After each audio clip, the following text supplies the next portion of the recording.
Hey everyone, and welcome back to the channel. In this video we will attempt to build a portable, small and very precise X-table as an upgrade to my drill press. For the past couple of years I have this drill press. I'm really happy with it. It wasn't that expensive, about £50, and the quality is really great, so if anyone would be interested, here's the model.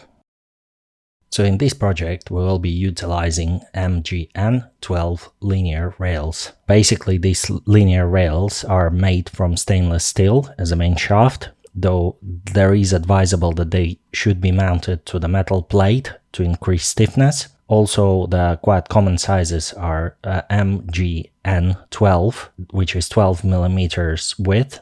There's also 9, which is 9 millimeters width, and 15. And the extension of C or H, it determines how big is the carriage. So in my case, I'm using 12H, and 12C would be only, I believe, 8 millimeter gap between the holes on this carriage. So if you consider it in your applications, have a look at them. They're really good, really high precision, move really smoothly, and used quite often in the high precision equipment. Also, they're reasonably inexpensive, so you can get like 12H version. For about £12 all combined, you get the carriage and the rail itself, and you can purchase additional carriages separately or the rail itself and so on. So in my case, I had to purchase 2 rails and 4 carriages for this project, plus additionally 5 millimeter aluminum plate that I'm going to be mounting these linear rails to. It should provide a little bit more stiffness and hold everything in place. So far, total cost of all the components would stand roughly at about £27. For cutting this time, I decided to just clamp everything together and use the hacksaw, though I could potentially send it through my portable table saw and it should be capable enough to do the cut. In one of the future projects, I would need to get a very fine finish on the edge of aluminum slab, and I wanted to test the technology of if you can actually use the router to level up the edge. It did work surprisingly well, though initially it was really scary. For this task, I specifically purchased the HSS bit that's designed for applications like that. Movement itself was really smooth, no vibrations, no jerking, and maybe because the plate is quite thin, I couldn't even tell that I'm actually slicing aluminum. So after measuring everything and doing the same the opposite side, I was really surprised because the throw was less than 1/10 of a millimeter. Here is the initial cut done on the factory versus the routed edge. And also for comparison, that's what type of finish you get after slicing it with a hacksaw. So I'm really happy with how it turned up, and technology seems to be really useful. So the biggest challenge is to actually mount rails on the plate accurately, and after some thinking and research, that's what I come up with. So we quite freely drilled the first hole and positioned the first screw that will compress the rail against the plate. This would eliminate the movement only in this direction. Make sure it's parallel, maybe clamp it with a vise, and then drill the second hole. So once the first plate is mounted, we can use the spacer to position the second one more accurately. So we just simply press against it, clamp it with a vise, and then we can use the same concept of start drilling the holes in. Also, from my research, what I found is that though you position them absolutely perfectly, you should always put undersized bolts inside. So what it will do, it will give a bit of a wiggle room, so later on you can move it a little bit around and realign if there's a mistake in the hole or some misalignment in the positioning. From my research, it's considered the most correct way of how to mount them and achieve very high accuracy in the whole build. So then I just needed to add 2 more carriages, which is really straightforward. You just remove the plastic bit, slide it on the rail, that goes really smoothly, and then secure it with a rubber stop at the end. Also, my idea was that whenever I position both linear rails parallel to each other, then I can mark and align the top plate that will be built also from 5 millimeter aluminum. On the main plate, I did mark the edge with a marker and then created a guideline, so I'll have rough estimate where I should drill through. And then it was just a lot of drilling and trying to reach the highest accuracy possible.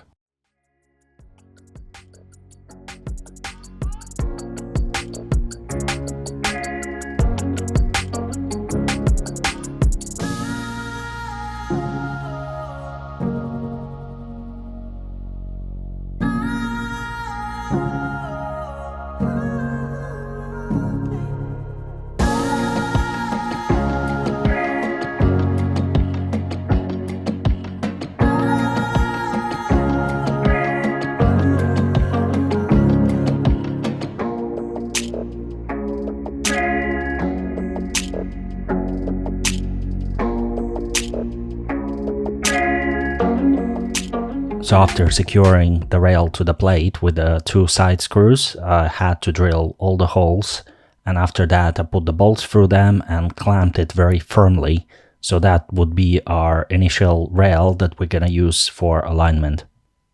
I also wanted to try out how accurately I can drill in the top plate that will be the carriage. So while everything was accessible, I started to mark it with the same pattern. So basically use the marker, mark the edge, use the caliper tool, measure all the spacings, and then try to mark it on the plate with like very sharp thin blade, and then drill into it.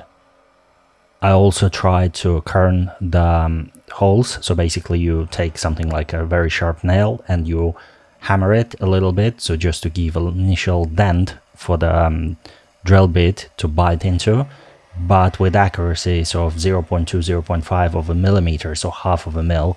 That is insanely complicated, and drill bits, they tend to wander around. So for future projects, I've ordered centering drill bit. So it's basically very short drill bit with a high angle that very unlikely to bend under the load, and you use it to initially like mark the hole, and then you do like a proper drilling in it.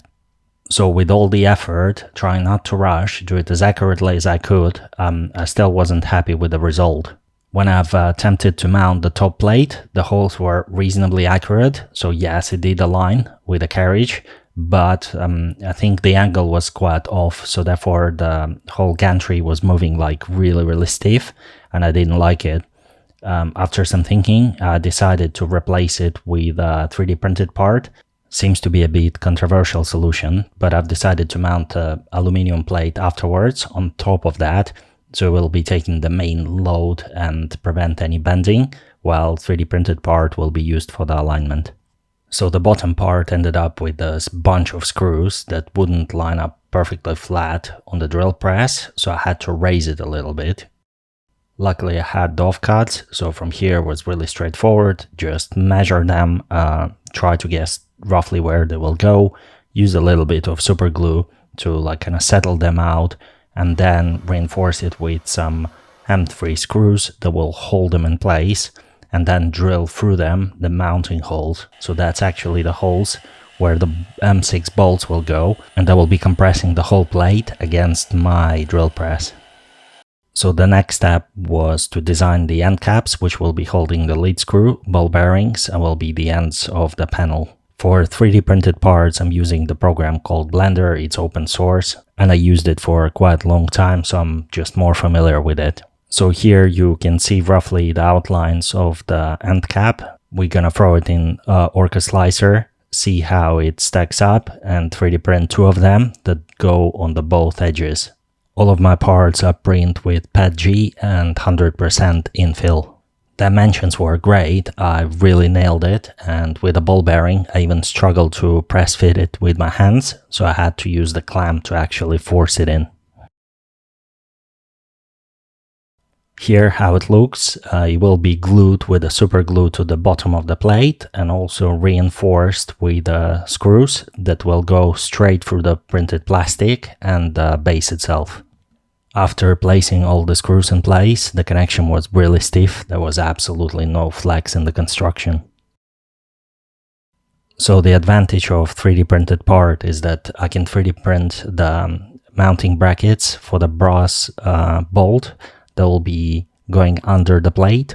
And also in my application, I'll be using two bolts. So basically one of them is fully fixed and the other one is rotatable. So you can remove the slack and the backlash on the shaft.